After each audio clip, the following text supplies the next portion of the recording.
Welcome. We bring you Japan's latest news every day. AI sums up what matters, so you can stay informed in English in just a few minutes. If you find it helpful, please like and subscribe. Imperial Household Law Amendment passes Lower House, expected to be enacted this session.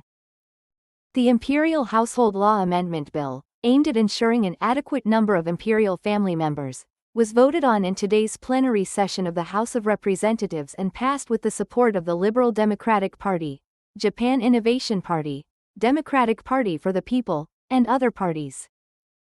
The bill will now be sent to the House of Councillors for further deliberation, with passage expected to secure majority support in the upper house as well. The amendment is now on track to be enacted during the current parliamentary session. Under this revision, new mechanisms are planned to be established to help secure the number of imperial family members. Osaka District Public Prosecutor's Office. Prosecutor claims not guilty in special public official assault case. The first hearing in the case against a prosecutor at the Osaka District Public Prosecutor's Office's Special Investigation Division, who is accused of assaulting and maltreating a special public official, was held at the Osaka District Court on the 10th.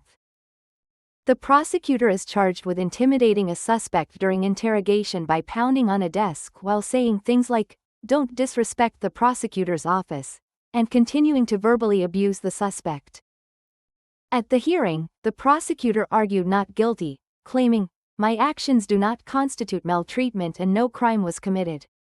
This case, which raises questions about the proper execution of duties by prosecutors, is drawing significant attention regarding how interrogations should be conducted. In future hearings, the circumstances of the interrogation and legal judgments are expected to be examined in detail. Typhoon number 9 approaches Okinawa's Sakishima Islands. Parts of Miyako Island now in violent wind zone. Heightened alert urged. Large and extremely powerful Typhoon number 9 is gradually approaching Okinawa Prefecture's Sakishima Islands, with parts of Miyako Island reportedly already in the violent wind zone. The Sakishima Islands are expected to experience sustained violent winds through the evening of the 11th. The Japan Meteorological Agency is calling for maximum vigilance against violent winds, high waves, storm surge, and landslides. Wind gusts may exceed 50 meters per second, with potential risks of structural damage and power outages. Please avoid going outside, check the latest typhoon track forecasts, and prepare thorough protective measures. OpenAI launches new AI model to general public, surpassing previous, Mythos, generation. OpenAI, the company behind the generative AI, ChatGPT, announced on the 9th that it has begun offering its latest model, GPT 5.6, to the general public. The new AI boasts significantly enhanced capabilities compared to conventional models and reportedly exceeds the abilities of its predecessor, Mythos. According to the company, GPT 5.6 excels in solving more complex problems, advanced text generation, and multilingual support. The launch is expected to drive adoption across various fields including business, education, and creative work. OpenAI has indicated its commitment to ongoing improvements and enhanced safety measures moving forward. Clinical trial begins at Osaka University for corneal disease treatment using iPS cells. A clinical trial has begun for the treatment of patients with corneal disease. On the 9th, a surgical procedure was performed at Osaka University Hospital of Medicine, in which corneal tissue created from iPS cells was transplanted, marking the first case of this trial. This treatment aims to restore vision in patients and is being conducted as a clinical trial to obtain government approval. iPS cells are stem cells with the ability to transform into various cell types, and are drawing attention as a potential treatment for intractable corneal diseases. If safety and effectiveness are confirmed through this trial going forward, it could open the door to treatment options for many patients suffering from such conditions. Government to use advanced AI to inspect critical systems for vulnerabilities under revised AI Basic Plan. The government has revised its basic plan for AI policy and incorporated new initiatives. As cyber attack threats increase, the government has decided to use advanced AI to inspect vulnerabilities across all critical government systems. This effort will strengthen the security of systems related to national safety, including defense and infrastructure. In response to the rapid advancement of AI technology, the government is conducting a fundamental review of the basic plan it formulated last fiscal year. Going forward, the government will pursue AI as a national strategy while balancing the need to ensure AI safety with the promotion of its utilization. Revised Personal Information Protection Law enacted. Regulations relaxed on data collection to promote AI development. The revised Personal Information Protection Law aimed at promoting AI development has been passed and enacted at today's Upper House plenary session. The centerpiece of the revision is the relaxation of regulations on personal data acquisition. Previously, obtaining consent from individuals was the standard principle when using personal information. However, under the revised law, acquiring training data necessary for AI development will no longer require consent under certain conditions. Specifically, anonymized and processed information that cannot identify individuals will be usable without obtaining consent from the data subjects. The government expects this regulatory relaxation will strengthen Japan's AI industry competitiveness on the international stage. However, there are also concerns about privacy protection, and proper implementation will be a key issue going forward. 4 Japanese citizens abroad sue government over constitutional violation in snap election. 4 Japanese citizens living overseas have filed a lawsuit against the government seeking damages following February's House of Representatives election. According to the lawsuit, the unusually short campaign period prevented postal voting from arriving in time, leaving them unable to exercise their voting rights. The plaintiffs argue that being denied the opportunity to vote constitutes a constitutional violation, highlighting problems with the nation's election system. Mailing delays have long been recognized as a challenge for overseas Japanese voters, and this lawsuit is expected to prompt demands for reforms to the electoral system. Japanese tea, registered under government brand protection system to differentiate from overseas products. As a matcha boom spreads globally, Japanese tea has been newly registered under Japan's government brand protection system. With matcha's popularity, overseas products bearing Japanese place names such as Kyoto and Uji have been increasing, causing consumer confusion. The Japanese Tea Industry Association aims to use this registration system to clearly distinguish authentic Japanese tea from overseas products and protect brand value. Through the registration, domestically produced Japanese tea that meets the system's standards will be granted a certification mark. The industry hopes to use this mark to appeal to consumers about quality, reliability, and strengthen competitiveness in overseas markets. Mobile Suica outage caused by surge in user access. JR East has announced that it has identified the cause of the mobile Suica outage that occurred on the 1st of this month.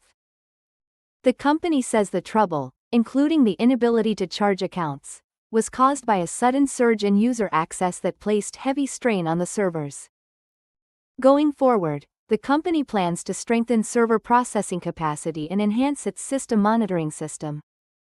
Mobile Suica is a service that allows users to purchase and use train and bus tickets through their smartphones and is used regularly by many people. The company has apologized for the inconvenience caused to users and says it will work to improve the reliability of the service. Stock prices surge over 1,600 yen on broad buying in AI and semiconductor sectors. The Nikkei average stock price on the Tokyo Stock Exchange climbed more than 1,600 yen on the 10th, marking a significant gain from the previous day.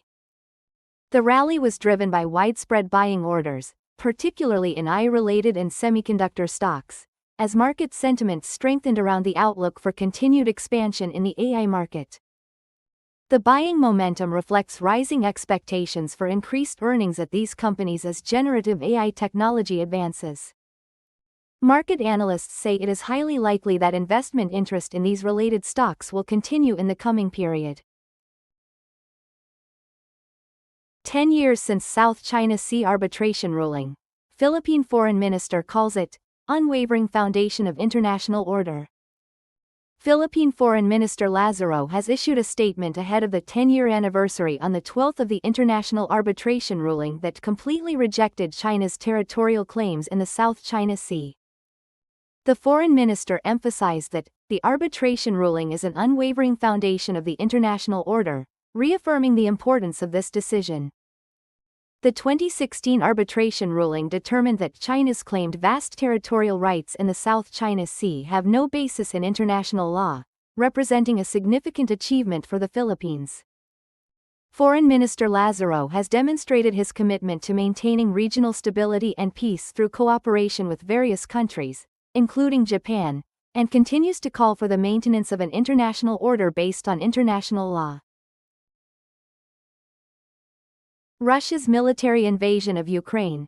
Updates on July 10 developments. We have the latest on the situation in Ukraine. As Russian military operations continue, fierce fighting is unfolding across various regions of the country. On July 10, intense artillery exchanges between both forces were reported in the eastern Donetsk region, forcing many civilians to flee the country in search of safety. According to the UN Refugee Agency, more than several million refugees have already fled into neighboring countries including Poland, with the humanitarian crisis deepening. Meanwhile, Ukrainian President Zelensky is calling on the international community to strengthen military support. Western nations are continuing to demonstrate their commitment to providing weapons and economic aid to Ukraine, as the UN Secretary-General continues mediation efforts. Spain. 12 dead in wildfire as heat wave continues across southern Europe. At least 12 people have died and 6 others have been injured in a wildfire that broke out in Las Gallardas in Almería province in Spain's southern Andalusia region, according to an announcement by the regional government as of the 10th. Among the victims were people found inside vehicles engulfed in flames. According to multiple eyewitnesses, the fire is believed to have started when a power line was severed, and it spread rapidly through nearby forest areas. Authorities have not yet announced the cause of the fire. Southern Europe is being battered by a heat wave with temperatures reaching around 40 degrees Celsius, and wildfires are occurring across the region. In France, Portugal, and Spain, firefighting teams numbering in the hundreds are battling large-scale blazes. Thousands of people have been forced to evacuate their homes. The Andalusia regional government announced in a statement that the death toll from the Las Gallardas fire has risen to 12 with confirmation of 6 additional deaths. Regional President Juanma Moreno called the deaths a tragedy. Following the announcement of the first 6 confirmed deaths, Moreno posted on social media saying, "Our hearts are heavy, and we are overwhelmed with deep sorrow." Ukraine intensifies attacks on Russian fuel transport ships off Crimea, targeting supply networks. By Ilya Abashev, BBC Russian-language correspondent, Paul Brown, BBC Verify correspondent, and Paul Carberry, BBC Europe digital editor. Ukrainian forces have recently intensified attacks around Crimea, the southern peninsula illegally annexed by Russia in 2014. In addition to targeting Russia's land corridor to Crimea, they are also striking at maritime supply routes. According to Commander Robert Braudy, who heads Ukraine's drone units and goes by the call sign Majah, at least 25 vessels have been attacked and set ablaze in the Sea of Azov, which connects to the Black Sea through the Strait of Kerch, over the past 4 days. Losses of this magnitude in such a short timeframe represent a clear blow not only to Russian naval power but also to the fuel supply guarantees provided by President Vladimir Putin. These attacks are seen as marking a new phase in Ukraine's logistics blockade, which aims to sever supply and resupply routes into and out of Crimea under Russian occupation. Ukrainian forces have stated that 36 vessels have been struck in the series of attacks, with the majority belonging to Russia's shadow fleet of commercial oil tankers. However, the exact number of vessels remains unclear as the same ship may have been attacked multiple times, and not all attacks have been independently verified.